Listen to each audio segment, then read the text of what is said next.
"Leave my house!" the ruthless underboss snarled, his eyes dark with fury. But when the heavy oak doors slammed shut behind his soft-spoken, heavy-set maid, a glint of metal on the marble floor stopped him dead. It was a ring that would unravel a 20-year-old Mafia bloodline secret. The sprawling Castellano estate in Oyster Bay, Long Island, was a fortress of marble, glass, and unspeakable secrets. For 3 years, Amelia Jenkins had moved through its cavernous halls like a ghost, albeit a ghost taking up more space than the wealthy, skeletal socialites who occasionally graced the boss's arm. Amelia was a fat woman. She didn't hide behind polite euphemisms. She carried her weight in her wide hips, her heavy thighs, and her soft, round stomach. In a world obsessed with sharp angles and dangerous edges, her plush, curved figure made her invisible to the ruthless men of the New York underworld. They saw her as a fixture, a harmless, slow-moving housekeeper who scrubbed the blood out of the Persian rugs without asking questions. But Vincent Castellano saw her. Vincent, the head of the Castellano crime family, was a man carved from violence and paranoia. At 35, his shoulders bore the immense pressure of a syndicate teetering on the edge of all-out war with the Falcone family. He was a man of terrifying temper and cold, calculating brutality. Yet in the quiet, agonizing hours of the early morning, when the insomnia gripped him tightest, it was Amelia who anchored him. She would bring him black coffee in the dimly lit study, her soft, padded footsteps a stark contrast to the heavy, threatening boots of his enforcers. She was a grounding force. Her sheer physical presence, soft and warm, was the only thing in his terrifying life that didn't feel like a weapon pointed at his chest. Until the night, everything shattered. It was a blistering Tuesday in November. A massive weapons shipment coming through the docks at Red Hook had been hijacked. 3 of Vincent's best men were dead, their bodies found stuffed in the trunk of a stolen sedan off the Brooklyn-Queens Expressway. The Castellano mansion was buzzing with frantic, violent energy. Men in tailored suits chain-smoked in the hallways, shouting rapid-fire Italian and cocking weapons. Vincent was in his private study, pacing behind his heavy mahogany desk like a pulled predator. His knuckles were bruised, a Patek Philippe watch cracked on his wrist from where he had punched a mirrored wall out of sheer rage. The air in the room was suffocating, thick with cigar smoke and the metallic tang of adrenaline. The door creaked open. Amelia stood in the doorway, balancing a silver tray holding a steaming mug of chamomile tea and a damp, warm towel. She wore her standard black dress and white apron, the fabric stretching tightly across her broad chest and full stomach. She had heard the shouting. She knew he was bleeding, both physically and metaphorically, and her instinct to care for him overrode her common sense. "Mr. Castellano," Amelia murmured, her voice a soothing alto. "You need to rest for a moment. You're bleeding onto the cuffs of your shirt." Vincent stopped dead. His dark, bloodshot eyes snapped to her, practically vibrating with misdirected, explosive fury. He was drowning in betrayal, paranoid that someone inside his own house had tipped off the Falcones. At that moment, he didn't see the woman who had quietly cared for him for 3 years.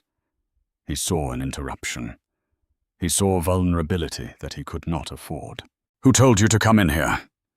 Vincent's voice was a low, terrifying rumble that rattled the crystal decanters on his desk. "No one, sir," Amelia said softly, stepping fully into the room, her heavy frame moving with surprising grace. "I just thought—" "You thought?" Vincent barked, closing the distance between them in 3 long strides. He towered over her, his chest heaving. You thought I needed a maid waddling in here to give me tea while my men are bleeding out in a morgue in Brooklyn." Amelia flinched, her dark eyes widening. She was used to his coldness, but never this raw, unhinged venom. The cruel reference to her size felt like a physical strike. "Vincent, please," she whispered, a rare slip into using his first name. "Don't you ever use my name!" he roared. The stress of the slaughtered shipment, the suffocating paranoia, and his own bizarre, unacknowledged reliance on this woman suddenly boiled over into blind cruelty. "You are a cleaner. You wash the floors. You don't know anything about my world, my life, or what it takes to keep this family alive. Get out of my sight. In fact, pack your bags. You're done here." Amelia stood frozen, her heart hammering against her ribs. The heavy silver tray trembled in her plump hands. "You're firing me?" "I said, leave my house," Vincent snarled, stepping so close she could feel the heat radiating off him. "Get your things and get out before I have Lorenzo throw you out into the rain." Amelia's jaw tightened. A strange, uncharacteristic flash of cold steel sparked in her soft brown eyes, a look Vincent had never seen before, and in his rage, completely missed. She didn't cry. She didn't beg. "As you wish, Mr. Castellano," she said, her voice completely drained of its usual warmth. She set the tray down on a side table with a sharp, definitive clatter. She turned on her heel and walked out, her footsteps heavy and deliberate against the hardwood floors. Vincent watched the door close behind her, his chest heaving. He expected to feel relief, a clearing of the deck, so he could focus on the war ahead. Instead, a hollow, sickening pit opened in his stomach. The study suddenly felt twice as large and freezing cold. The torrential downpour outside pounded against the floor-to-ceiling windows of the estate. It had been 20 minutes since Amelia walked out of the heavy oak front doors, carrying nothing but a small duffel bag, disappearing into the slick, black night. Vincent sat in his leather chair, his hands buried in his dark hair. The anger had evaporated, leaving behind a crushing wave of exhaustion and immediate regret. He had taken his failure out on the one person in his home who had nothing to do with it. He rubbed his temples, staring blankly at the floor where she had stood. "Wait." A glint of metal caught the dim light of the desk lamp. Vincent frowned. He pushed himself out of his chair and walked over to the spot on the Persian rug where Amelia had set down the tray. Lying half hidden in the ornate wool fibers was a ring. He knelt, his large fingers plucking the object from the floor. He stood up, bringing it to the light. His blood ran cold. It was a heavy, antique gold signet ring. The band was worn, as if it had been passed down through generations, but it was the crest that made Vincent's breath hitch in his throat. Set into the center was a massive, cracked emerald. Surrounding the emerald was a meticulously engraved crest, a two-headed viper coiled around a dagger. "No," Vincent whispered to the empty room. "That's impossible." Every prominent figure in the eastern seaboard's underworld knew that crest. It belonged to the Rossi family. 20 years ago, the Rossis ruled the New York docks with an iron fist, long before the Castellanos or the Falcones held any real power. But the Rossis had been wiped out in a single, bloody night in a coordinated massacre orchestrated by a rival coalition. The boss, his wife, his lieutenants, all slaughtered. The only one never found was the boss's infant daughter. Rumors had circulated for 2 decades that the Rossi heiress had survived, spirited away with the family's sovereign ring, the emerald signet that commanded the loyalty of the Rossi's hidden billion-dollar offshore fortune and their sleeper cells embedded deep within the city. It was the holy grail of the Mafia underworld. Whoever possessed the ring and the Rossi bloodline could overthrow the entire current hierarchy. Vincent's mind spun violently. Amelia Jenkins, a heavy-set, quiet maid from Queens with a fake, sweet smile. Why did she have the most dangerous piece of jewelry in the Northeast? Was she a thief? A spy for the Falcones who had somehow acquired it? Or was the fat, invisible maid the lost heir to the deadliest forgotten crime family in New York? "Lorenzo!" Vincent bellowed, his voice echoing down the opulent hallway. Within seconds, his right-hand man, Lorenzo Bianchi, burst into the study, a beretta already drawn, expecting an assassin. "Boss, put the gun away," Vincent ordered, his voice shaking slightly as he held up the ring. "Look at this." Lorenzo stepped closer, his eyes narrowing. When he recognized the two-headed viper, all the color drained from his weathered face. "Mother of God, the Rossi emerald! Where did you get this?"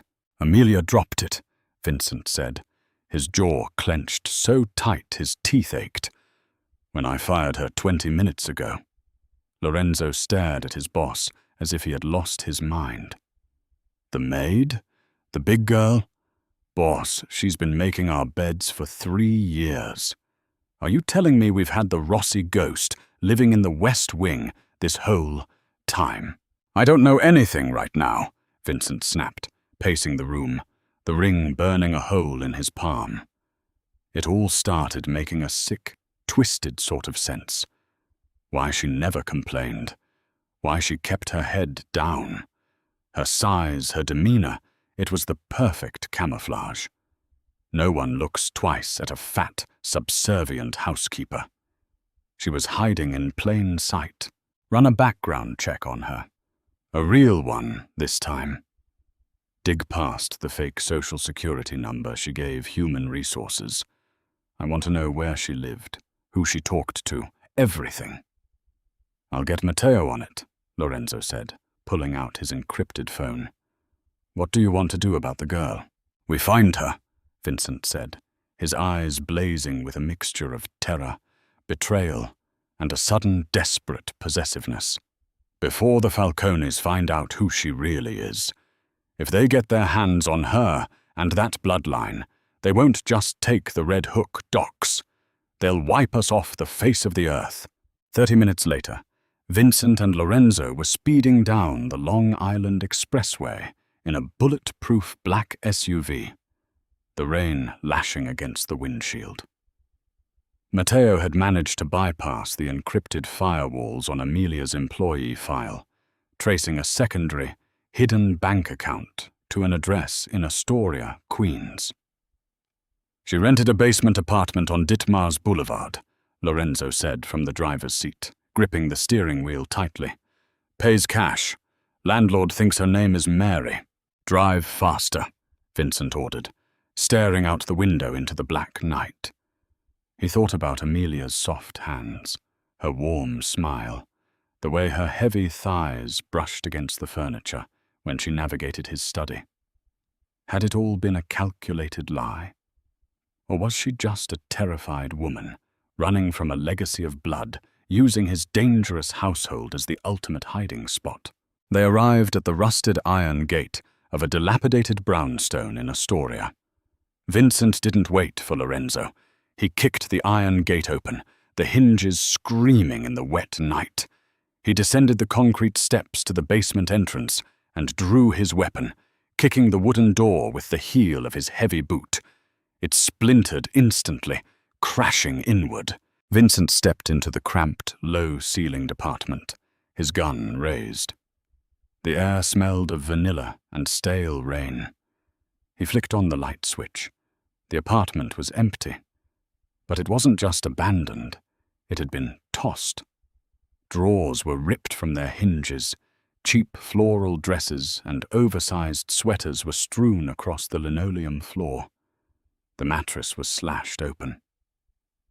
"Boss," Lorenzo said quietly, stepping into the room and pointing to the kitchen wall. Vincent looked. Pinned to the peeling wallpaper with a combat knife was a photograph. It was a picture of Vincent, taken covertly from a distance outside his favorite restaurant in Manhattan. Scrawled across his face in thick, black marker was a single word: next. And beneath the photograph, pooling on the cheap linoleum floor, was a fresh, bright smear of blood. Amelia hadn't just run away. Someone had been waiting for her. The camouflage had failed, and the real war had just begun. The blood pooling on the cheap linoleum of the Astoria basement was dark, viscous, and undeniably fresh. Vincent Castellano crouched low, his expensive, tailored Italian wool suit brushing against the filthy, scuffed floorboards. He stared at the crimson smear, his mind racing through a dozen horrifying scenarios. He reached out, his large, calloused fingers grazing the edge of the puddle. It was still warm. The metallic, coppery scent of it mixed violently with the lingering aroma of cheap vanilla candles and the damp, oppressive smell of the New York rainstorm outside. "Is it hers?" Lorenzo asked, his voice a gravelly whisper from the doorway. His beretta was still drawn, his sharp eyes scanning the shadows of the cramped, torn-apart apartment. "I don't know," Vincent muttered, wiping his bloodied fingertips on a discarded, oversized floral sweater that lay crumpled on the floor. Seeing Amelia's clothes, her soft, comfortable garments that accommodated her heavy, curved frame, strewn about like garbage, sent a hot, white-hot spike of rage through his chest. For 3 years he had treated her like a fixture, an invisible necessity. He had taken her gentle nature and her physical softness for granted, assuming her large size meant she was slow, simple, and meant to be relegated to the background. Now, staring at the ruin of her secret life, he realized how profoundly blind he had been. Her weight, her quiet demeanor, her unassuming wardrobe. It had all been a brilliant, flawless armor. She had hidden right under the nose of the city's most dangerous man, completely undetected by the brutal underworld that worshipped sharp edges and shallow glamour. Vincent stood up, his jaw clenched so tightly a muscle feathered in his cheek. The photograph pinned to the wall with the combat knife taunted him. Next. It was a message from Dominic Falcone, the ruthless head of the rival syndicate. "The Falcones have her," Vincent said, his voice dropping to a terrifying, deadly calm. "They tracked her down before we did. They must have discovered who she really is. If Dominic realizes he holds the surviving Rossi heiress, he will force her to legitimize his claim over the commission. He'll use her bloodline to rally the old loyalists." Lorenzo holstered his weapon, his weathered face pale. "Boss, if Dominic gets the backing of the Rossi sleeper cells, we are dead. The Gambino syndicate, the remnants of the Lucchese family, they will all flock to the Falcone banner. We need to find where they took her, tonight." "We are going to the Bronx," Vincent ordered, stepping over the shattered remains of Amelia's life. "We need to talk to a ghost." 45 minutes later, the bulletproof SUV was tearing through the rain-slicked streets of the Bronx, finally pulling up outside a discreet, unassuming social club on Arthur Avenue. The neighborhood was practically a museum of the old-school Mafia, heavily insulated and completely loyal to the old ways. Vincent bypassed the front door, leading Lorenzo through a narrow, rain-flooded alleyway to a heavy steel door in the back. He pounded a specific, rhythmic sequence against the metal. A moment later, the door creaked open, revealing a thick haze of cigar smoke and the scent of roasting garlic. Sitting at a small, dimly lit corner table was Carmine, the Razor Delmonico. Carmine was an ancient, terrifying relic of the underworld, a man who had been a neutral information broker since the infamous Paul Castellano hit at Sparks Steakhouse back in 1985.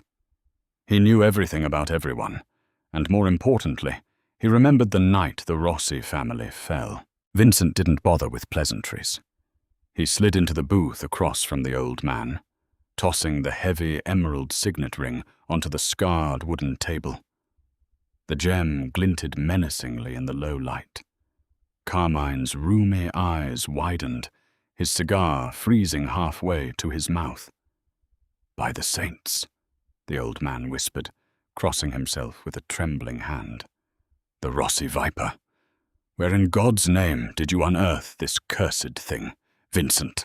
"It doesn't matter where I found it," Vincent growled, leaning across the table, his massive shoulders blocking out the dim light of the club. "What matters is that Dominic Falcone just kidnapped the woman who owns it. She is the surviving Rossi heir. I need to know where Dominic takes his high-value prizes. Where is his holding facility?" Carmine slowly pushed the ring back toward Vincent, refusing to touch the gold. "You are playing with apocalyptic fire, Castellano. The girl, the surviving daughter.